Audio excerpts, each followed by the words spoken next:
नमस्कार, मैं हूं आपके साथ मेनका चौधरी। बात बिहार की कर लेते हैं, जहां पर नॉमिनेशन की शुरुआत हो गई है, लेकिन सीटों को लेकर खींचतान जारी है। चाहे महागठबंधन हो या एनडीए गठबंधन, शांत कहीं भी नहीं है। महागठबंधन में खटपट थोड़ी ज़्यादा है तो एनडीए में भी कम नहीं है। बात हम शुरुआत करते हैं चिराग पासवान, उपेंद्र कुशवाहा, जेडीयू और चिराग पासवान, इनके बीच क्या चल रहा है यहीं से। हमारे साथ प्रभात जी हैं, हमारे सीनियर।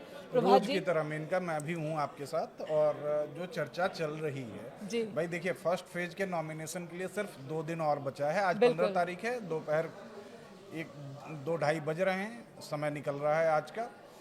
कल और परसों मतलब 16 और 17 तारीख, ये 2 दिन बच रहे हैं फर्स्ट फेज के लिए। लेकिन अभी तक सीट एनडीए में सीट बंटवारा हो गया है, लेकिन कौन सी सीट, नंबर ऑफ सीट्स तो क्लियर हो गए हैं, लेकिन कौन सी सीट, इस पर अभी कुछ रशाकसी घटक दलों में जारी है, खास तौर पे चिराग पासवान, उपेंद्र कुशवाहा को लेकर। और महागठबंधन में तो अभी तक नंबर ऑफ जेडीयू और सीट्स भी चिराग नहीं पासवान में भी है। लगभग जेडीयू और 7 चिराग में भी सीटें है। हैं जिन देखिए पर दोनों फंसे हुए मतलब हैं। जेडीयू ने आज अपने 57 उम्मीदवारों की पहली लिस्ट जारी की। जेडीयू को कुल 101 सीटों पर लड़ना है। उनमें से 4 ऐसी सीटें हैं जो आज 57 की लिस्ट आई, जिनमें 4 ऐसी सीटें हैं जिस पे कि चिराग भी दावा कर रहे हैं। चिराग का कहना था कि ये चारों सीट मुझे मिलनी चाहिए। उसमें सोनबरसा, सहरसा की सोनबरसा सीट है, गायघाट है पटना डिस्ट्रिक्ट की, राजगीर है और जी। एकमा सीट। इसमें और यहाँ पे चारों पे जेडीयू ने अपने कैंडिडेट उतार दिए। मोरवा भी है उनमें से। हाँ, गायघाट की सीट ऐसी है जो कोमल सिंह, जिनको टिकट दिया गया है, वो एलजेपी की सांसद, चिराग की पार्टी की सांसद वीणा देवी की बेटी हैं, कोमल सिंह। उनको जेडीयू ने टिकट दिया है। वहां से चिराग अपना दावा कर तो रहे यहाँ थे। ट्रैप में फंस गए। बिल्कुल ट्रैप परिवार है। की ही एक लड़की है, को जेडीयू उतार के दिया सिंबल पर भाई। चुनाव वो में। चिराग चाह रहे थे उनको कि वो गायघाट सीट मिल जाए, वहाँ पे वो अपने कैंडिडेट दें। वैसे ही सोनबरसा था, वैसे ही राजगीर है, वैसे ही एकमा आपसे है। प्रभात जी जानना चाहूंगी, वीणा सिंह जो कि एलजेपी से वहां सांसद सांसद हैं। हैं, उनकी बेटी को जेडीयू ने जेडीयू टिकट ने दिया टिकट दिया। विधायकी लड़ने के लिए। बिल्कुल। क्या बेटी और मां में मिलकर ये फैसला हुआ पॉलिटिकल, या ऑब्वियस वहां सी पर बात भी है। कुछ देखिए खटपट ऐसा है? ऐसा ऐसा नहीं है कि माँ को जानकारी नहीं होगी या माँ की सहमति नहीं होगी।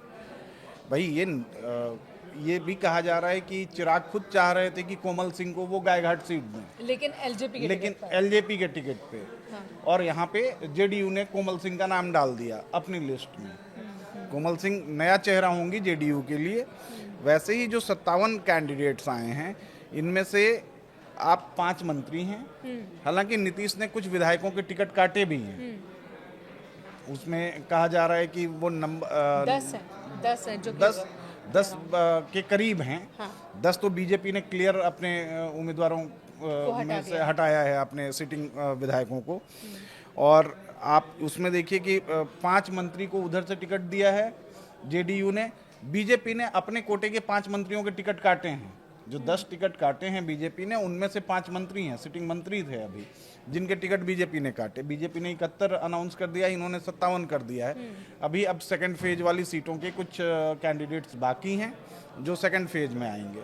आप जो कह रही थी उपेंद्र कुशवाहा जी की, बिल्कुल, मैं उन्हीं पर लाना चाह रही थी, क्योंकि तो अभी उपेंद्र उनकी कुशवाहा चर्चा बहुत ज्यादा महुआ है। की सीट को अमित लेकर अड़े शाह हुए के हैं। साथ उनकी लंबी मुलाकात हो गई। मुलाकात हुई है। नित्यानंद राय लगातार सबसे बातचीत कर रहे हैं, वो भी देखिए बैठक में थे। इस पूरे सीट बंटवारे में एनडीए में सबसे अहम भूमिका बीजेपी की तरफ से निभा रहे हैं नित्यानंद राय। चिराग को भी मनाना था, नित्यानंद राय सबसे अहम भूमिका में थे। धर्मेंद्र प्रधान के संपर्क में थे वो। और जो बीजेपी का संदेश होता था और जो चिराग का संदेश था, इन दोनों के बीच ब्रिज का काम कर रहे थे नित्यानंद राय। तो कल पूरी रात बैठक हुई, उसके बाद भी बीजेपी के नेता नित्यानंद राय ये सभी कुशवाहा को मना नहीं पाए। फिर आज दिल्ली में अमित शाह से मुलाकात होती है। देखिए और उसके कुशवाहा बाद की अपनी जिद है, एक जिद है। कुशवाहा की जिद है यही, जो अभी महुआ चिराग सीट। वाली जिद है ना कि 4 सीट ये हमें दे दीजिए, ये हमारा यहाँ पे मतलब हमारे विनिंग के चांसेस ज़्यादा हैं और ये हमारी अपनी सीट है। वैसे ही महुआ सीट को लेके उपेंद्र कुशवाहा का अपना दावा है। आखिर ऐसा क्या है वहाँ पर? महुआ सीट का जो कास्ट कॉम्बिनेशन और जो इक्वेशन है, आप उसको अगर देखें तो वो मुफीद बैठता है उपेंद्र कुशवाहा के लिए। और उपेंद्र कुशवाहा को उम्मीद भी है कि महुआ सीट से उनको कुछ फायदा मिलेगा, इसलिए वो चिराग पासवान को लेकर जी सिर्फ जेडीयू या फिर उपेंद्र कुशवाहा नहीं, बीजेपी में भी कुछ नेता हैं जो थोड़े नाराजगी वाले तेवर दिखा रहे हैं। आखिर चिराग पासवान ने क्या सच में इतना डोमिनेट कर दिया है या उनकी बातों को देखिए इतना नहीं, मान लिया गया? आप ये देखिए कि पिछली बार जो चिराग गठबंधन से बाहर थे, हाँ। 2020 में वो किसी गठबंधन में नहीं थे। उन्होंने अलग चुनाव लड़ा था और उसके हिसाब से ही परफॉर्मेंस उनका था कि बिल्कुल मुझे जहां तक ध्यान आ रहा है कि शायद एक सीट थी उनकी या 0 थी। इस बार अचानक से आने गठबंधन में आए आप 24 चुनाव से पहले, 24 में भी आपको अपनी कंडीशंस के हिसाब पे 5-6 सीटें आपको दी गई थी लड़ने को, उसमें से 5 आपने जीती हैं और उसी इक्वेशन पे इन्होंने कहा कि भाई 5 लोकसभा की सीटें हैं, ऑन एन एवरेज 6 सीट जो है पर लोकसभा विधानसभा की 6 सीटें आती हैं, तो 6 पंचे 30 का हिसाब था, 29 बीजेपी ने उनको दिया। अब चिराग का डोमिनेटिंग फैक्टर कह लीजिए इसको कि भाई चिराग अपने कंडीशंस को मनवाने में सफल हो गए। और तो दर्द तो होगा ही, एक उन्हें गठबंधन में 29 सीटें मिल जाती हैं और दूसरा उनके मनमाफिक सीटों को लेकर दूसरे दलों को समझाया जा रहा है कि ठीक है, जो सीट चिराग चाहते हैं उन्हें दे दें। दे ये देखिए, बीजेपी किसी भी कीमत पे अपना स्ट्राइक रेट और अपना पर्सनल, मतलब बीजेपी का स्ट्राइक रेट और एनडीए का स्ट्राइक रेट, बीजेपी इन दोनों को बढ़ाना चाहती है। तो ये फैक्टर जहां भी बीजेपी को लग रहा है कि यहाँ विनिंग के चांसेस इस पार्टी के ज़्यादा हो सकते हैं, जेडीयू के हो सकते हैं, चिराग के हो सकते हैं, एलजेपी के या उपेंद्र कुशवाहा के हो सकते हैं, तो बीजेपी ने इस हिसाब से सीटों का बंटवारा तय किया है। दूसरा एक जो बीजेपी में के अंदरूनी वाला जो सवाल आपने पूछा ना, कि आप अगर देखें कि चिराग और बीजेपी के बीच में सिर्फ 2 लोगों की बातचीत हो रही है, नित्यानंद राय और धर्मेंद्र प्रधान। और इधर अमित शाह, और इधर अमित शाह तो भाई बीजेपी की तरफ से ही हैं और बीजेपी के लिए, मतलब अमित शाह का फैसला मतलब बीजेपी का फैसला है। तो बिहार के जो लोकल बीजेपी लीडर्स जो चाह रहे थे कि ये भूमिका उनको निभाने को मिले कि भाई चिराग को निगोशिएट करना है, चिराग को डिक्टेट करना है, चिराग को मनाना है, उनकी भूमिका हो, तो वो लोकल लीडरशिप में मतलब किसी की नहीं आई। ना दिलीप जायसवाल की आई, ना मंगल पांडे की आई, ना सम्राट चौधरी की आई, ना विजय सिन्हा की आई। ये सारे लोग अपने इंडिविजुअल उसके लिए करते रहे, उनको बीजेपी ने आने ही नहीं दिया। बीजेपी का बहुत क्लियर मैसेज था सेंट्रल लीडरशिप का कि जो भी बातचीत होगी चिराग से या उपेंद्र कुशवाहा से या मांझी से, वो नित्यानंद राय करेंगे और उनके ऊपर धर्मेंद्र प्रधान करेंगे, और अगर इन दोनों से भी नहीं हो रहा है तो फिर अमित शाह उसमें इंटरवीन करेंगे। ठीक है, ये मैसेज तो सभी राज्यों में रहा है, जहां भी विधानसभा चुनाव वहां पर प्रभारी तय किए जाते हैं, प्रभारियों के ही हिसाब से काम होता है। और ये आप अगर देखें कि ये बीजेपी का डिसिप्लिन है, और यही डिसिप्लिन जो है बाकी मतलब दूसरे अपोजिशन के गठबंधन में, महागठबंधन में नहीं है। तो उसका नतीजा आप देख लीजिए कि 2 दिन बचे हैं और अभी तक सीटों का बंटवारा तय नहीं हुआ है। महागठबंधन का भविष्य क्या होगा ये भी बताइए, मतलब लोग परेशान हैं कि कुछ तो हो। सीटों का बंटवारा तो होगा। तेजस्वी ने अपना नॉमिनेशन कर लिया, आरजेडी ने अपनी लिस्ट तैयार कर ली है पूरी, और वो किसी भी वक्त जारी कर लें टाइप की चीज है। कहानी वो क्या है, लालू जी ने अपने मनपसंद लोगों को सिंबल बांट दिए और तेजस्वी ने वापस ले लिए। ये तमाम तरह की चीजें हैं भाई। अब ऑब्वियस सी बात है कि नॉमिनेशन की तैयारी अचानक से 1 घंटे में नहीं हो सकती। आपने किसी न किसी को इंडिकेट किया होगा, सपोज कीजिए कि आप ही को कहा जाए, तो आप 1 घंटे में थोड़ी तैयारी कर लेंगे कि भाई मुझे आज नॉमिनेशन करना है, राघोपुर से करना है, महुआ से करना है, गायघाट से करना है, राजगीर से करना है, जहाँ से भी करना है, आपको उसके लिए प्रॉपर समय चाहिए होता है। तो आपने 1-2 कैंडिडेट्स को इंडिकेट कर दिया कि भाई आप भी तैयारी कर लीजिए, आप भी कर लीजिए। सिंबल लास्ट टाइम में जिसको मिलेगा वो जाके करेगा। अब आप अगर ये देखें कि महागठबंधन में परसों हम लोग बैठे थे ना, परसों तेजस्वी की मीटिंग तय थी कि राहुल गांधी से मीटिंग होगी, दिल्ली में होगी। राहुल गांधी से मुलाकात नहीं हुई उनकी। इलेक्शन वो के केसी वेणुगोपाल से मिले, बातचीत जो भी हुई सोर्सेज के हवाले से तेजस्वी संतुष्ट नहीं हुए, ना कांग्रेस झुकने को तैयार हुई। तेजस्वी निकले, दिल्ली से पटना चले गए। इलेक्शन के वक्त में पटना से दिल्ली आता है और एक पार्टी का चेहरा जो कि मुख्यमंत्री का चेहरा हो सकता है, बिल्कुल। दावे हैं, और साथ ही वो पूर्व मुख्यमंत्री है, वो पार्टी आपको पूरे एक और गठबंधन चीज उसके आगे बताऊं, एक पीछे और उससे चीज नहीं मिल रहे हैं राहुल। बताऊं मेनका कि सोर्सेज बता रहे हैं कि कल भी रात को पटना में कांग्रेस के लीडर्स और तेजस्वी के बीच बैठक हुई है। कल की बैठक में भी तेजस्वी गुस्से में आके निकल आए, बैठक कंप्लीट नहीं हुई और बात जहां थी वहीं अड़ी रही। देखिए अब यहाँ पर कांग्रेस एक- ने 70 सीटें डिमांड की थी, हाँ। आरजेडी उनको 55 देने को तैयार है, लेकिन कांग्रेस कह रही है कि हम सीटों पर समझौता नहीं करेंगे, बहुत डाउन होंगे तो 60 से 65 के बीच कहीं फाइनल करेंगे। कांग्रेस का एक दूसरा तर्क भी है, कांग्रेस का एक तर्क ये भी है कि उनको जो भी सीटें ऑफर कर रहे हैं तेजस्वी, उनमें ज़्यादातर ग्रामीण इलाकों की सीटें हैं। कांग्रेस कह रही है कि ग्रामीण इलाकों के साथ साथ उसमें रेशियो कुछ शहरी सीटों का भी होना चाहिए, जो नहीं मिल रहा है। तेजस्वी देने को तैयार नहीं है। तेजस्वी वो सीटें अपने लिए रख रहे हैं या जो गठबंधन के बाकी अलाइज हैं उनके लिए रख रहे हैं। देखिए ये कांग्रेस मांगने यही और न मांगने वाली बात है, लेकिन जो बिल्कुल। लालू प्रसाद यादव उनके वक्त में कांग्रेस को वो तवज्जो नहीं देते थे, एक लिमिट तक ही गठबंधन में तवज्जो दी जाती थी, और जब भी बिहार की बात होती थी, कांग्रेस और आरजेडी की बात होती थी, आरजेडी हमेशा अपर हैंड पर रही, कांग्रेस को उन्होंने डोमिनेट करके रखा, और शायद यही वजह है कि इस बार तेजस्वी जितना झुकने की कोशिश कर रहे हैं, लालू प्रसाद ये पसंद नहीं है। आरजेडी ना अब वो लालू वाली आरजेडी है, आरजेडी अब तो नए चेहरे के साथ है ना, तेजस्वी की आरजेडी है। तेजस्वी अपने हिसाब से चलाना चाह रहे हैं आरजेडी को, और कभी कभी तो मुझे लगता है कि 2017 में जो समाजवादी पार्टी का जो खेल हुआ था, 2017 विधानसभा चुनाव से पहले, आपको याद होगा दिसंबर 2016 जनवरी 2017 समाजवादी पार्टी के लिए वो 1-1.5 महीने का समय बड़ा क्रूसियल था, बहुत कठिन था। अखिलेश और मुलायम, शिवपाल, रामगोपाल, ये पारिवारिक जो ड्रामा था, बिल्कुल मंच पर वैसा ही कहीं अखिलेश ने खुद को अध्यक्ष घोषित कर दिया था। वैसा ही कहीं आरजेडी में ना हो जाए। लोग कह भी रहे हैं जिस हिसाब से कि लालू सिंबल दे रहे हैं, तेजस्वी वापस ले रहे हैं, उधर तेज प्रताप ने एक अलग खेमा बना के अपने उम्मीदवारों की लिस्ट जारी कर दी है, तो वो सारी चीजें हैं।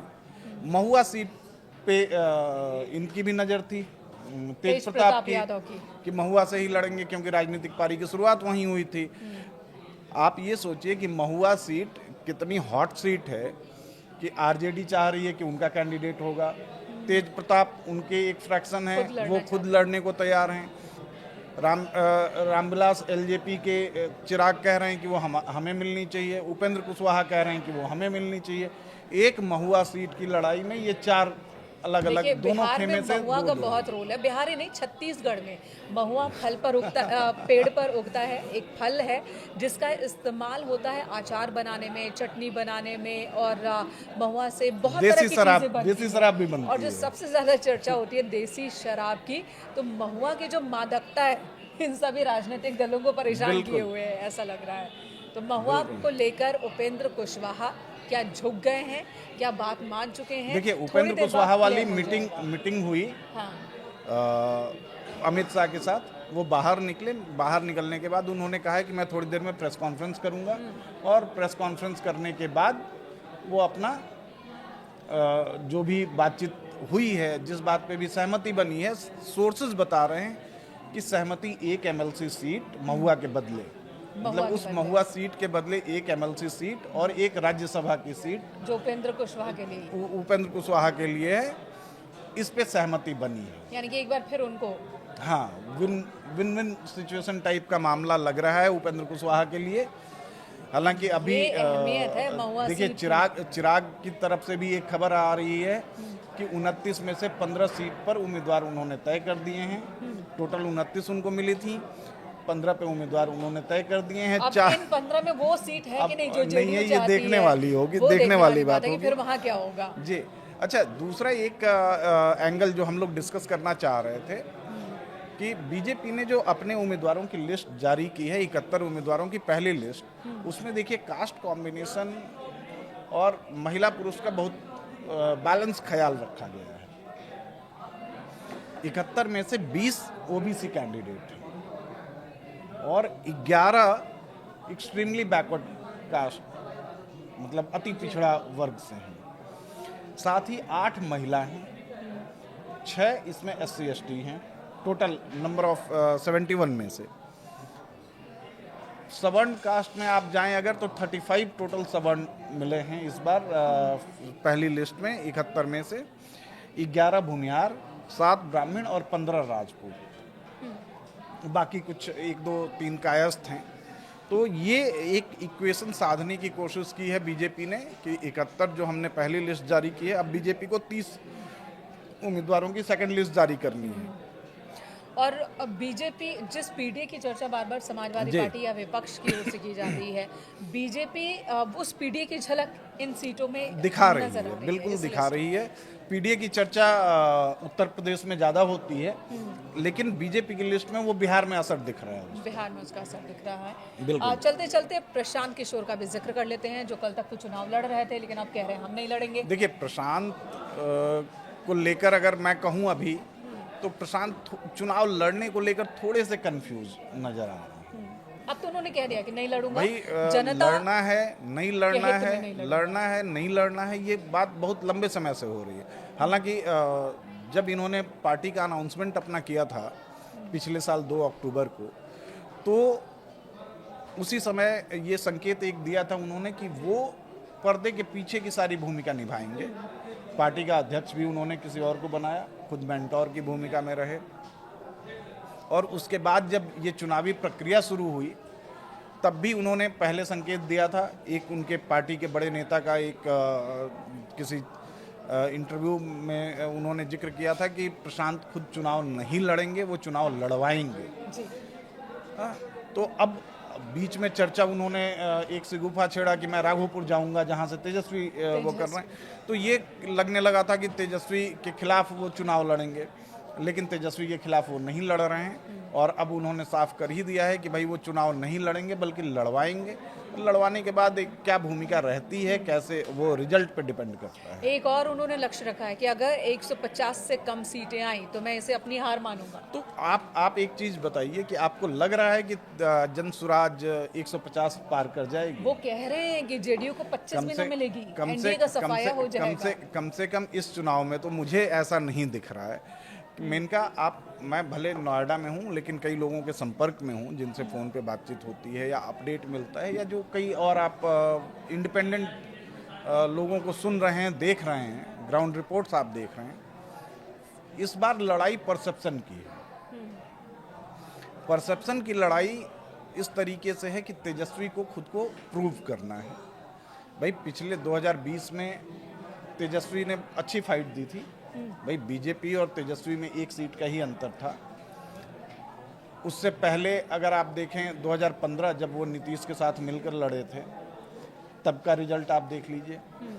तो एक परसेप्शन की लड़ाई है इस बार तेजस्वी के लिए भी, एक परसेप्शन की ये लड़ाई नीतीश के लिए भी है, और परसेप्शन की ये लड़ाई बीजेपी के लिए भी है। तो ये परसेप्शन की लड़ाई में वोटर किसका वोकल है और किसका वोटर बाहर निकलकर आकर वोट दे रहा है, आपके परसेप्शन को सपोर्ट कर रहा है, ये देखने वाली बात होगी। हाँ, बीजेपी और जेडीयू में अब तक जो चला आ रहा था कि बिहार में बड़ा भाई जेडीयू, सेंटर में बड़ा भाई बीजेपी, वो चीज़ खत्म हो गई है। दोनों बराबर के भाई हैं, जैसा आपने कहा था जुड़वा भाई हैं, लेकिन बड़ा भाई और छोटा भाई इन जुड़वों में भी तय होगा नतीजों से तय होगा। जिसकी जितनी सीटें, बिहार विधानसभा चुनाव बहुत मायनों में कह सकते हैं कि इतिहास बनाने वाला चुनाव है ये, जो बिहार के भविष्य की राजनीति पर इसका बहुत बड़ा असर होने वाला है। बिल्कुल बिल्कुल। और वही मैं कह रहा था ना कि नतीजों के बाद ये तय होगा जिसकी ज्यादा सीटें वो बड़ा भाई। इसलिए आप अगर सॉरी, आप देख सकती हैं, मैं एक चीज कंप्लीट कर लूं कि मुझे अब ये लग रहा है कि नीतीश के चेहरे पे बीजेपी चुनाव लड़ रही है, लेकिन चुनाव के बाद बड़ा भाई अगर बीजेपी बनती है, नंबर ऑफ सीट्स बीजेपी की ज़्यादा होती हैं नीतीश के मुकाबले, तो मुख्यमंत्री बीजेपी का होगा। ये बहुत बड़ा ऐलान कर रहे हैं। मैं कह रहा हूँ ये एकदम गट फीलिंग है, और ये लग रहा है बीजेपी की स्ट्रैटेजी से कि नंबर ऑफ सीट्स जिसकी ज़्यादा होंगी मुख्यमंत्री उसका होगा। देखिए कांग्रेस भी यही बात कह रही है, आरजेडी भी यही कह रहे हैं बिल्कुल, कि ये चुनाव क्योंकि लड़ तो रहे हैं ये नीतीश जी मैंने को जो बनाएंगे परसेप्शन नहीं। की बात कही ना मेन का, कि अब तक का ये परसेप्शन था कि बिहार में जेडीयू बड़ा भाई है। आप पिछली बार का उठा के देख लें, बीजेपी से ज्यादा सीटों पर लड़ी बीजेपी ने थी, खुद को छोटा भी बना के रखा था। 2010 में आप देखें बीजेपी उससे नीतीश से कम सीटों पर लड़ी थी। 2005 को आप देखें जेडीयू के मुकाबले कम सीटों पर लड़ी थी। लेकिन 2020 में लड़ी कम सीटों पर, लेकिन नीतीश से ऑलमोस्ट डबल सीटें आई। नीतीश की 43 थी, जी। जेडीयू की, बीजेपी की सीटें 77 के आसपास थी, सबसे ज्यादा स्ट्राइक सबसे ज्यादा। लेकिन उसके बाद भी उन्होंने अपने डिप्टी सीएम पे समझौता किया, डिप्टी सीएम, लेकिन शायद इस बार ऐसा ना हो। लेकिन इस बार ऐसा नहीं होगा। चलिए इलेक्शंस चल रहे हैं, जाहिर सी बात है चुनाव जहां भी हो, जिस प्रदेश में हो या फिर देश में हो, हलचल होती है। लेकिन बिहार हर मामले में बहुत अलग है, बहुत अजब गजब है, एमपी से भी ज़्यादा कह सकते हैं राजनीति के मामले में, क्योंकि यहाँ पर दाएं हाथ को पता नहीं होता कि बायां हाथ क्या करने वाला है, बाएं हाथ को नहीं पता होता कि दायां हाथ क्या करने वाला है। लेकिन अब नॉमिनेशन की शुरुआत हो चुकी है, कुछ दिनों का वक्त रह गया है जब पहले फेज़ का इलेक्शन हो जाएगा और नतीजे आते आते चीज़ें क्लियर हो ही जाएंगी। बिल्कुल, 14 नवंबर को बिहार में एक नया कुछ सवेरा होगा, नया सवेरा होगा। नया सवेरा इसलिए भी क्योंकि अभी तक बिहार की पॉलिटिक्स की बात होती थी तो यही कि जाति ही वहाँ बड़ा मुद्दा है, वहाँ कुछ और नहीं है। लेकिन इस बार भी नहीं, इस बार भी फैक्टर जाति ही है। फैक्टर जाति हर प्रदेश में रहा है, लेकिन इस बार मुद्दे कुछ और भी है। जनसुराज ने दिया है मौका कुछ और मुद्दों पर भी बात करने का। जनसुराज को अगर जनसुराज थोड़ा और पहले एक्टिव होती ना तो मेनका आप कह सकती थी कि परसेप्शन बदल सकता है। लेकिन जनसुराज एक तो लेट एक्टिव हुई है, मतलब जनसुराज को चुनाव से पहले बतौर पार्टी सिर्फ 1 साल का समय मिला, उससे पहले से प्रशांत एक्टिव हैं, बात सही है, लेकिन वो भी कोई बहुत ज़्यादा समय नहीं हुआ, क्लियर कॉन्सेप्ट के साथ। लेकिन बिहार को अभी भी कास्ट कॉम्बिनेशन से बाहर निकलने में लंबा समय लगेगा। जहां बात ही हो रही है कि हमें अपनी जाति के कैंडिडेट, आप देखिए ना इक्वेशन सारे तय हो रहे हैं जाति के हिसाब से। और बिहार ने तो कास्ट सेंसस का डेटा रिलीज करके बिहार ने इसको थोड़ी और हवा दी है। चलिए देखते हैं नतीजे। ये एक अलग मुद्दा है मेनका, इस पे कल हम लोग डिस्कस करेंगे कि कास्ट फैक्टर कितना इंपॉर्टेंट होगा बिहार के लिए। आज आपने झलक दी है, इस पे कल डिटेल चर्चा करेंगे। बिल्कुल, तो वाकई कास्ट फैक्टर अब भी सबसे ज्यादा हावी रहेगा या फिर वहां पर कुछ और मुद्दों पर भी वोटिंग होगी? इस बार बदलेगी बिहार की सियासत, वोटिंग के दौरान वो तस्वीर देखने को मिलेगी, इस पर कल चर्चा करेंगे। फिलहाल बिहार की सियासत बदलेगी या बिहार बदलेगा? बिल्कुल, आज इतना ही, धन्यवाद। Thank you Maneka.